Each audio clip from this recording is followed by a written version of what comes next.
Hi ನಮಸ್ಕಾರ Suhasini Indian food recipe ಚಾನೆಲ್ಗೆ ನಿಮಗೆಲ್ಲರಿಗೂ ಸ್ವಾಗತ. Welcome back to my channel. ಇವತ್ತಿನ ವಿಡಿಯೋಲಿ ಬದನೆಕಾಯಿ ಎಣ್ಣೆಗೆ ಪಲ್ಯ ಮಾಡೋದನ್ನು ತೋರಿಸ್ಕೊಡ್ತಾ ಇದ್ದೀನಿ. ಉತ್ತರ ಕರ್ನಾಟಕದ ಸ್ಪೆಷಲ್ ರೆಸಿಪಿ ಇದು. ನಾವು ನಮ್ಮ ಮನೆಯಲ್ಲಿ ಯಾವ ಥರ ಈ ಪಲ್ಯನ ಮಾಡ್ತೀವಿ ಅದನ್ನು ಶೇರ್ ಮಾಡ್ಕೋತಾ ಇದ್ದೀನಿ. ಈ ಪಲ್ಯ ಮಾಡೋದಕ್ಕೆ ನಾನಿಲ್ಲಿ ಸುಮಾರು 1/4 kg ಅಷ್ಟು ಬದನೆಕಾಯಿನ ತೊಗೊಂಡಿದ್ದೀನಿ. ಈ ಥರ ಸಣ್ಣ ಸಣ್ಣ ಬದನೆಕಾಯಿನೇ ತೊಗೊಳ್ಳಿ, ಇನ್ನೂ ರುಚಿಯಾಗಿ ಚೆನ್ನಾಗಿ ಬರುತ್ತೆ. ಈ ಥರ ಬದನೆಕಾಯಿ ಕಟ್ ಮಾಡ್ಕೊಂಡಾದ್ಮೇಲೆ ನಾನಿಲ್ಲಿ ನೀರಲ್ಲಿ ಹಾಕಿಡ್ತಾ ಇದ್ದೀನಿ. ಬದನೆಕಾಯಿ ನೀವು ಕಟ್ ಮಾಡಿ ಹಾಗೆ ಹೊರಗಡೆ ಇಟ್ಟರೆ ಅದು ಬೇಗ ನಿಮಗೆ ಕಪ್ಪಾಗಿಬಿಡುತ್ತೆ. ಸೊ ಅದಕ್ಕೆ ಈ ಥರ ನೀರಲ್ಲಿ ಹಾಕಿಟ್ಕೊಳ್ಳಿ.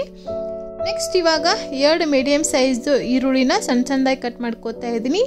ಮತ್ತು ಅದ್ರ ಜೊತೆ 1 ಮೀಡಿಯಮ್ ಸೈಜು ಟೊಮೆಟೊ, 2 ಈರುಳ್ಳಿಗೆ 1 ಟೊಮೆಟೊ ಸಾಕಾಗುತ್ತೆ.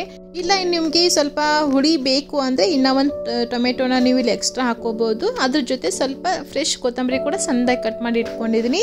ನೆಕ್ಸ್ಟ್ ಮೇನ್ ಅಂದರೆ ಇದಕ್ಕೆ ಹುರಿದು ಪುಡಿ ಮಾಡಿ ಇಟ್ಕೊಂಡಂಥ ಶೇಂಗಾ ಪೌಡರ್ ಬೇಕು. ಸೊ ನನ್ನ ಹತ್ರ ಪೌಡರ್ ಖಾಲಿ ಆಗಿಬಿಟ್ಟಿತ್ತು, ಅದಕ್ಕೆ ನಾನು ಶೇಂಗಾನ ಹುರಿದು ಮೇಲ್ಗಡೆ ಸಿಪ್ಪೆತೆಲ್ಲ ತೆಗೆದ್ಬಿಟ್ಟು ಇವಾಗ ಇದ್ರದ್ದು ಪೌಡರನ್ನು ಮಾಡ್ಕೋತಾ ಇದ್ದೀನಿ.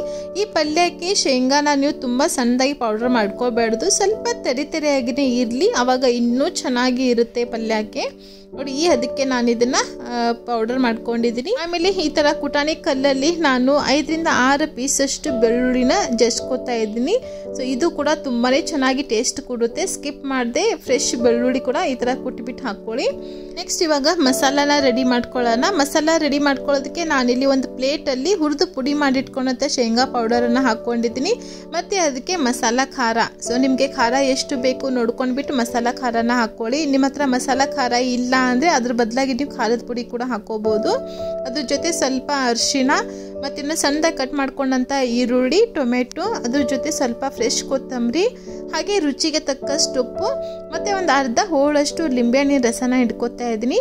ಈ ಥರ ಲಿಂಬೆಹಣ್ಣಿನ ರಸ ಬದಲಾಗಿ ನೀವು ಇಲ್ಲಿ ಹುಣಸೆ ಹಣ್ಣಿನ ರಸ ಕೂಡ ಹಾಕೋಬಹುದು.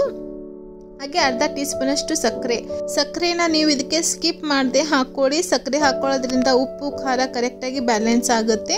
ಸಕ್ಕರೆ ಬದಲಾಗಿ ನೀವು ಇಲ್ಲಿ ಬೆಲ್ಲ ಕೂಡ ಹಾಕೋಬಹುದು. ಮತ್ತು ಮೇಲಿಂದ ಒಂದು 2ರಿಂದ 3 ಟೀ ಸ್ಪೂನ್ ಅಷ್ಟು ಎಣ್ಣೆನ ಹಾಕೊಂಡ್ಬಿಟ್ಟು ಇವಾಗ ಸ್ವಲ್ಪ ನೀರನ್ನು ಹಾಕೊಂಡ್ಬಿಟ್ಟು ಮಸಾಲಾನ ನಾನು ಇಲ್ಲಿ ಮಿಕ್ಸ್ ಮಾಡ್ಕೋತಾ ಇದ್ದೀನಿ. ನೀರನ್ನು ನೀವು ಜಾಸ್ತಿ ಹಾಕೊಂಡು ಇದನ್ನು ಕಲಿಸ್ಕೋಬೇಡ್ದು, ಬರೀ ಸ್ವಲ್ಪ ನೀರನ್ನು ಹಾಕೊಂಡ್ಬಿಟ್ಟು ನಾನು ಈ ಹದಕ್ಕೆ ಕಲಿಸ್ಕೊಂಡಿದ್ದೀನಿ. ಜಾಸ್ತಿ ಮಸಾಲ ತಿಳುವಾಗ್ಬಿಟ್ರೆ ಬದನೆಕಾಯಲ್ಲಿ ಅದು ಕುತ್ಕೊಳ್ಳೋದೇ ಇಲ್ಲ. ಸೊ ಒಗ್ಗರಣೆಲಿ ಹಾಕಿದ ತಕ್ಷಣ ಮಸಾಲೆ ಎಲ್ಲ ಹೊರಗಡೆನೆ ಬಂದ್ಬಿಡುತ್ತೆ. ಸೊ ಹಾಗಾಗಿ ಸ್ವಲ್ಪ ಗಟ್ಟಿಯಾಗಿನೇ ಈ ಥರ ಕಲಿಸ್ಕೊಳ್ಳಿ. ಇವಾಗ ಬದನೆಕಾಯಲ್ಲಿ ಮಸಾಲಾನ ತುಂಬ್ಕೊಳ್ಳೋಣ. ಚೆನ್ನಾಗಿ ಮಸಾಲೆ ಎಲ್ಲ ತುಂಬ್ಕೊಂಡಾದ್ಮೇಲೆ ಸ್ವಲ್ಪ ಈ ಥರ ಬದನೆಕಾಯಿನ ಪ್ರೆಸ್ ಮಾಡ್ಕೊಳ್ಳಿ. ಆವಾಗ ಟೈಟಾಗಿ ಮಸಾಲೆ ಎಲ್ಲ ಒಳಗಡೆನೆ ಕುತ್ಕೊಳ್ಳುತ್ತೆ. ಸೊ ಒಗ್ಗರಣೆಲಿ ಹಾಕಿದ್ಮೇಲೆ ಕೂಡ ಮಸಾಲ ಹೊರಗಡೆ ಬರೋದಿಲ್ಲ. ನೋಡಿ ಈ ಥರ ನಾನು ಉಳಿದಿರೋಂತಹ ಎಲ್ಲ ಬದನೆಕಾಯಿ ಕೂಡ ಮಸಾಲ ತುಂಬಿಕೊಂಡು ರೆಡಿ ಮಾಡಿ ಇಟ್ಕೊಂಡಿದ್ದೀನಿ. ನೆಕ್ಸ್ಟ್ ಇನ್ನೂ ಒಂದು ಪ್ಲೇಟಲ್ಲಿ ಸ್ವಲ್ಪ ಮಸಾಲ ಉಳಿದಿದೆ, ಇದನ್ನು ನಾನು ಆಮೇಲೆ ಕೊನೆಯಲ್ಲಿ ಮೇಲಿಂದ ಹಾಕ್ಕೊಳ್ಳೋಣ. ನೆಕ್ಸ್ಟ್ ಇವಾಗ ಇದಕ್ಕೆ ಒಗ್ಗರಣೆ ಹಾಕ್ಕೊಳ್ಳೋಣ.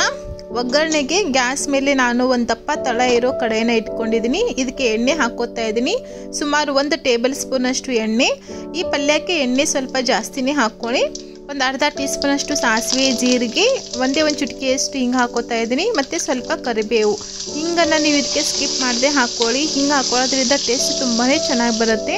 ಆಮೇಲೆ ಬೆಳ್ಳುಳ್ಳಿ ಪೇಸ್ಟ್ನ ಹಾಕ್ಕೊಂಡು ಒಗ್ಗರಣೆ ಸ್ವಲ್ಪ ಚೆನ್ನಾಗಿ ಫ್ರೈ ಮಾಡಿ ಅದಾದ ನಂತರ ನಾವು ರೆಡಿ ಮಾಡಿ ಇಟ್ಕೊಂಡಂತಹ ಬದನೆಕಾಯಿ ಮತ್ತು ಪ್ಲೇಟಲ್ಲಿ ಒಂದು ಸ್ವಲ್ಪ ಮಸಾಲ ಏನು ಉಳಿದಿತ್ತು ಅದನ್ನು ಕೂಡ ನಾನು ಮೇಲಿಂದ ಈ ಥರ ಹಾಕ್ತಾ ಇದ್ದೀನಿ. ಮತ್ತು ಮಧ್ಯದಲ್ಲಿ ಒಂದೊಂದು ಬದನೆಕಾಯಿನ ನಾನು ಹೋಳಲ್ಲಿ ಕಟ್ ಮಾಡ್ಕೊಂಡಿದ್ದೀನಿ. ಸೊ ತುಂಬ ಚಿಕ್ಕ ಮಕ್ಕಳಿದ್ರೆ ಅವರಿಗೆಲ್ಲ ಈ ಥರ ಎಣ್ಣೆಗೆ ಬದನೆಕಾಯಿ ತಿನ್ನೋದಕ್ಕೆ ಬರೋದಿಲ್ಲ. ಸೊ ಅದಕ್ಕೆ ನಾನು ಒಂದು 2 ಹೋಳಷ್ಟು ಬದನೆಕಾಯಿನ ಹಾಗೆ ಸ್ಲೈಸಲ್ಲಿ ಕಟ್ ಮಾಡಿ ಹಾಕ್ಕೊಂಡಿದ್ದೀನಿ. ಬದನೆಕಾಯಿ ಎಲ್ಲ ಒಗ್ಗರಣೆಯಲ್ಲಿ ಮಿಕ್ಸ್ ಮಾಡ್ಕೊಂಡಾದ್ಮೇಲೆ ಇವಾಗ ಇದಕ್ಕೆ ನೀರು ಹಾಕ್ಕೊಳ್ಳೋಣ. ಸೊ ಪ್ಲೇಟಲ್ಲಿ ಮಸಾಲ ಉಳಿದಿತ್ತಲ್ಲ, ಸೊ ಅದೇ ಮಸಾಲೆಗೆ ನಾನು ಸ್ವಲ್ಪ ನೀರನ್ನು ಹಾಕ್ಕೊಂಡಿದ್ದೀನಿ. ಜಾಸ್ತಿ ನೀರನ್ನು ಹಾಕೋಬೇಡಿ, ಒಂದು ಚಿಕ್ಕ ಲೋಟದಲ್ಲಿ ಒಂದು ಅರ್ಧ ಲೋಟದಷ್ಟು ಹಾಕೊಂಡ್ರೆ ಸಾಕು. ಇವಾಗ ಪ್ಲೇಟಿಂದ ಇದನ್ನು ಮುಚ್ಚಿಬಿಟ್ಟು ಬದನೆಕಾಯಿನ ಸಾಫ್ಟ್ ಆಗೋವರೆಗೂ ಕುದಿಸ್ಕೊಳ್ಳೋಣ. ಒಂದು 2 ನಿಮಿಷ ಆದಮೇಲೆ ಪ್ಲೇಟನ್ನು ತೆಗೆದ್ಬಿಟ್ಟು ಪುನಃ ಇದನ್ನು ಈ ಥರ ನೀವು ಮಿಕ್ಸ್ ಮಾಡ್ಕೊಳ್ಳಿ. ಇಲ್ಲಾಂದರೆ ಬದನೆಕಾಯಿ ಬರೀ ಒಂದು ಸೈಡಿಂದ ಮಾತ್ರ ಬೆಂದಿರುತ್ತೆ, ಇನ್ನೂ ಒಂದು ಸೈಡಿಂದ ಹಾಗೇನೆ ಉಳಿದಿರುತ್ತೆ. ಅದಕ್ಕೆ ಈ ಥರ ಮಿಕ್ಸ್ ಮಾಡಿಕೊಂಡು ಮತ್ತೆ ಪ್ಲೇಟಿಂದ ಕವರ್ ಮಾಡಿ ಮತ್ತೆ ಬದನೆಕಾಯಿ ಸಾಫ್ಟ್ ಆಗೋ ತನಕ ಕುದಿಸ್ಕೊಳ್ಳಿ. ಗ್ಯಾಸ್ ಫ್ಲೇಮ್ ಫುಲ್ ಲೋಲಿನೇ ಇಟ್ಕೊಂಡು ಸುಮಾರು 5ರಿಂದ 6 ನಿಮಿಷದ ತನಕ ನಾನು ಬದನೆಕಾಯಿನ ಕುದಿಸ್ಕೊಂಡಿದ್ದೀನಿ. ಬದನೆಕಾಯಿ ನೋಡ್ತಾ ಇರ್ಬೋದು ನೀವು, ಚೆನ್ನಾಗಿ ಸಾಫ್ಟಾಗಿ ಆಗಿದೆ. ಹಾಗೆ ಸೈಡಲ್ಲಿ ಎಣ್ಣೆ ಕೂಡ ರಿಲೀಸ್ ಆಗಿದೆ, ಅಂದರೆ ಬದನೆಕಾಯಿ ಚೆನ್ನಾಗಿ ಬೆಂದಿದೆ ಅಂತ ಅರ್ಥ. ಇವಾಗ ಕೊನೆಯಲ್ಲಿ ಸ್ವಲ್ಪ ಮೇಲಿಂದ ಫ್ರೆಶ್ ಕೊತ್ತಂಬರಿನ ಹಾಕ್ಕೊಂಡು ಬಿಟ್ಟರೆ ಸೊ ನಮ್ಮದು ಬದನೆಕಾಯಿ ಎಣ್ಣೆಗೆ ಪಲ್ಯ ರೆಡಿ ಆಯಿತು. ಬಿಸಿ ಬಿಸಿ ರೊಟ್ಟಿ, ಚಪಾತಿ, ಅನ್ನಕ್ಕೆಲ್ಲ ತುಂಬಾ ಚೆನ್ನಾಗಿರುತ್ತೆ. ನೀವು ಕೂಡ ಖಂಡಿತವಾಗ್ಲೂ ಮನೆಯಲ್ಲಿ ಈ ಥರ ನೀವು ಮಾಡಿ ನೋಡಿ, ಆಮೇಲೆ ನನಗೆ ಕಮೆಂಟ್ ಸೆಕ್ಷನಲ್ಲಿ ತಿಳಿಸಿ ಹೇಗಾಗಿದೆ ಅಂತ ಅಂದ್ಬಿಟ್ಟು. Thank you so much for watching this recipe.